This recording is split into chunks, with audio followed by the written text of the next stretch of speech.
Breakfast में आइए देख लेते हैं कि बुधवार की सुबह अंतर्राष्ट्रीय बाजारों से कैसे संकेत है। तो यहाँ पर थोड़ा संभलता मार्केट दिखाई दे रहा है। 136-35 अंकों की स्ट्रेंथ गिफ्ट निफ्टी में इस समय दिखाई दे रही है। डाउ फ्यूचर्स 45 अंक ऊपर है और नास्डैक फ्यूचर्स की बात करें फ्लैट टू पॉजिटिव ट्रेड होता हुआ दिख रहा है। एकमात्र जापानीज मार्केट निके को छोड़ दें जो कि तकरीबन 190 अंक नीचे है।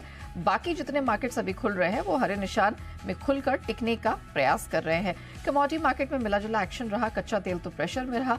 सोने चांदी में भी थोड़ा सा दबाव है। थोड़ी सी रिकवरी हमने मेटल्स में जरूर आते हुए देखी। क्या कुछ हुआ अंतर्राष्ट्रीय बाजारों में आइए जान लेते हैं। दीपांशु हमारे साथ जुड़ चुके हैं। दीप, जो लगातार 3 दिन की ब्रेक जो गिरावट थी जी, ब्रेक लग गया क्या ऐसा हो गया कि अपने आप संभल गए मार्केट या कुछ हुआ है?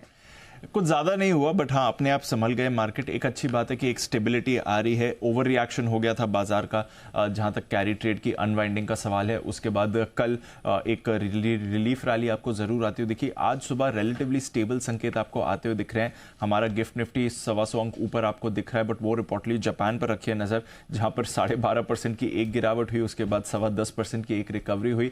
बट आज सुबह जापान के बाजार आपको स्टेबल दिख रहे हैं। रेस्ट ऑफ एशिया भी आपको स्टेबल दिख रहा है। अमेरिकी फ्यूचर्स में भी कुछ ज्यादा खास एक्शन नहीं होते हुए दिख रहा है। तो थोड़ा काम आ गया है मार्केट में पिछले 2 दिन के बड़े उतार चढ़ाव के बाद। कल अमेरिका की बात करें तो यहां पर भी एक रिलीफ रैली थी। 3 दिनों की भारी गिरावट के बाद एक अच्छा रिबाउंड आया, जहां पर डाउ आपका 300 अंक चढ़कर हुआ बंद।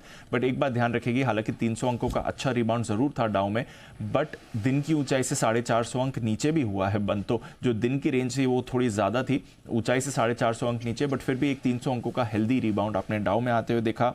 नास्डैक, रसल 2000, S&P 500 तीनों में 1-1.25% की खरीदारी थी, वो अच्छा संकेत था। जो इनका विक्स था वो कल 28% फिसलकर 27 के लेवल पर आ गया है। यही हमने 2 दिन पहले 65 के लेवल तक जाते हुए देखा था। तो विक्स में भी आपको नॉर्मलाइजेशन होते हुए दिख रहा है, ये भी एक अच्छा संकेत है। सभी 11 सेक्टर्स में खरीदारी थी, तो अच्छा ब्रॉड बेस्ड पार्टिसिपेशन कल अमेरिकी बाजारों में आते हुए दिखा। दिग्गज IT, सेमीकंडक्टर शेयर्स यहाँ पर बड़ा योगदान था। एनवीडिया, मेटा यहाँ से लीडरशिप आई थी। 4.25% तक की मूव इन स्टॉक्स में आपको बनती हुई दिखी थी। और 10 साल की बॉन्ड यील्ड भी थोड़ा नॉर्मलाइज हो रही है। 3.7% तक गिरने के बाद अब ये रिबाउंड के साथ करीब 3.9% पर पहुंच चुकी है। तो स्टेबिलिटी लौटी है अमेरिकी बाजारों में। ग्लोबल मार्केट्स भी थोड़ा स्टेबल आपको दिख रहे हैं। एक रिलीफ रैली की तरह इसे मानना चाहिए। आगे देखते हैं कैसा रिएक्शन बनते हुए दिखेगा। यूरोप में भी आपको हल्की बढ़त दिखी है।